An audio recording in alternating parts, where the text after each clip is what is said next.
अल्लाह के रसूल अलैहि सलाम से पूछा गया कि या रसूल अल्लाह सल्लल्लाहु अलैहि वसल्लम, अल्लाह मुसीबतें किस पर डालता है, अल्लाह तकलीफें किस पर डालता है? तो मेरे आका अलैहि सलाम ने फरमाया, सबसे बड़ी आजमाइश और मुसीबत अगर किसी पर आती है तो वो पहले अंबियाए किराम पर आती है। अंबिया से बढ़कर कोई मुसीबत में नहीं रहता।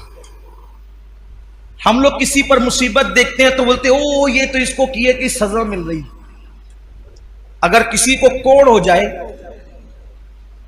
कोई कोड़ी हो जाए, कोड़, किसी को जुजाम हो जाए, कोई नाबीना हो जाए, अंधा हो जाए, तो लोग उसके बारे में मजहबी महफिलों में भी डिस्कस करते हैं कि उसको उसके किए की सजा मिल रही है। अल्लाह से माफी मांगो, ना कहा करो।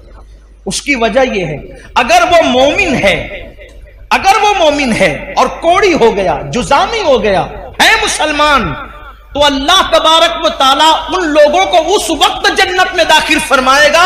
अभी तक लोग कब्रों से कुछ उठे होंगे, कुछ उठने वाले होंगे, उससे पहले अल्लाह उनको जन्नत में दाखिल फरमाएगा। मैं अभी हदीस पढ़ूंगा उस पर आपके सामने। इसलिए किसी मुसलमान की तकलीफ पर कोई डिस्कस ना किया करें।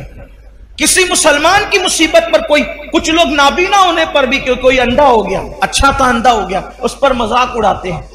मजहबी हल्कों में बाज़ाब्ता स्टेजों पर मजाक उड़ाया गया उन बुजुर्गों का जिनको आखिरी उम्र में लंबी उम्र होने की वजह से या ज़ौफ होने की वजह से आंखों की बीनाई चली गई थी।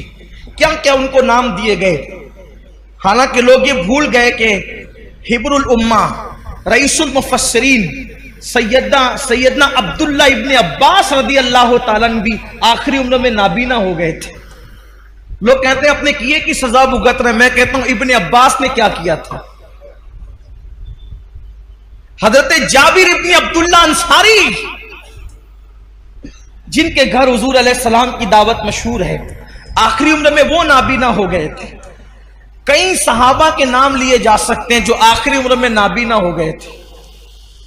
लेकिन यहां तो बस इल्म नहीं है, बल्कि अगर कुछ पढ़ा, हमने कुछ पढ़ भी लिया है तो हमारे इल्म पर हमारी जिहालत गालिब आती है। किसी भी मुसलमान और मोमिन को तकलीफ में देखो, हमने कोई उस पर डिस्कस नहीं करना, बस ये दुआ करना अल्लाह इसकी मुश्किल आसान कर दे और हमें इस मुसीबत से बचा ले।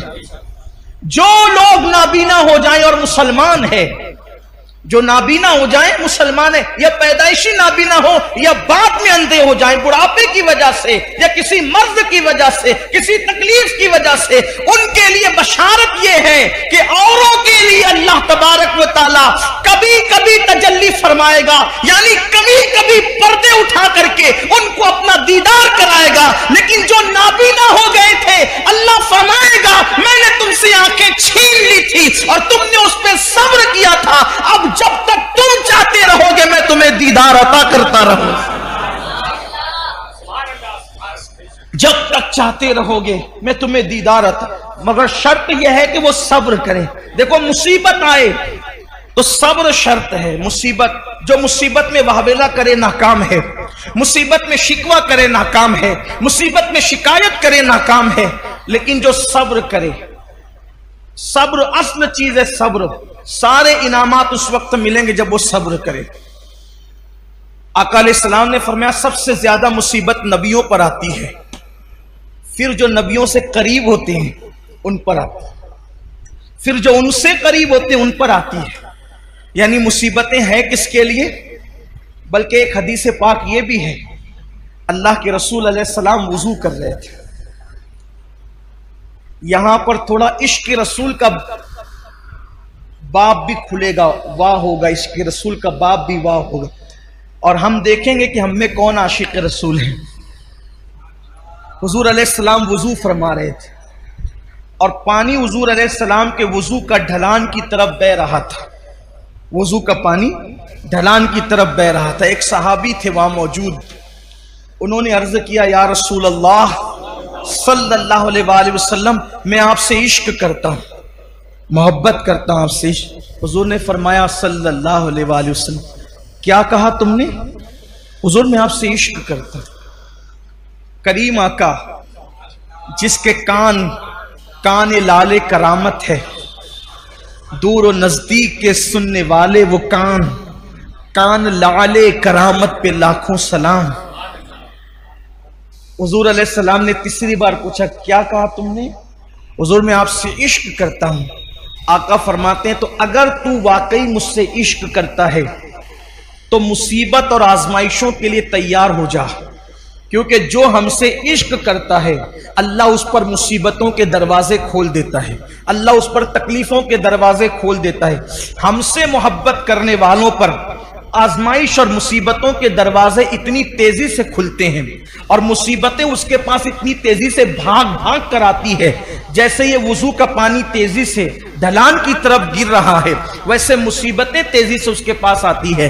अब आप मुझे बताएं, जब हम आशिक ही बने हैं, जब हमने इश्क का दावा ही किया है, तो फिर हम मुसीबतों से घबराते क्यों हैं? हम बलाओं से घबराते क्यों हैं? इसलिए कि मुसीबतें तो आशिकों के लिए है, मुसीबतें तो महबूब से मोहब्बत करने वालों के लिए। आप देखें, जिसको हम मुश्किल कुशा कहते हैं, पूरी जिंदगी मुश्किल में गुजरी, जिसको इब्ने मुश्किल कुशा कहते हैं, ए दिल बगीर दामने सुल्तान औलिया यानी हुसैन इब्ने अली जाने औलिया। फिर उनकी मुसीबतें देख ले, फिर सैयदा ज़ैनब पाक की मुसीबतें देख ले, फिर जनाब गाजी अब्बास की मुसीबतें देख ले, फिर इसी तरीके से औनो मोहम्मद की मुसीबतें देख ले, फिर सैयदा सुकैना की मुसीबतें देख ले, इसी तरीके से जो है अल्लाह अकबर सैयदा बीबी पाक सैयदा फातिमा ज़हरा की, उनकी खुद की मुसीबतें देख ले। हमारे बुजुर्गों ने फरमाया, 40 रातें किसी पर ऐसे गुजर जाए, 40 रातें किसी पर ऐसे गुजर जाए कि उस पर कोई मुसीबत ना आए, वो अपने ईमान की खैर मनाए, वो अपने ईमान का एहतिसाब करे 40 दिन के अंदर। अब उसको इमाम अहले सुन्नत ने बहुत खूबसूरत अंदाज से मुज़य्यन किया, फरमाया 40 रातों में तीनों में से कोई एक आना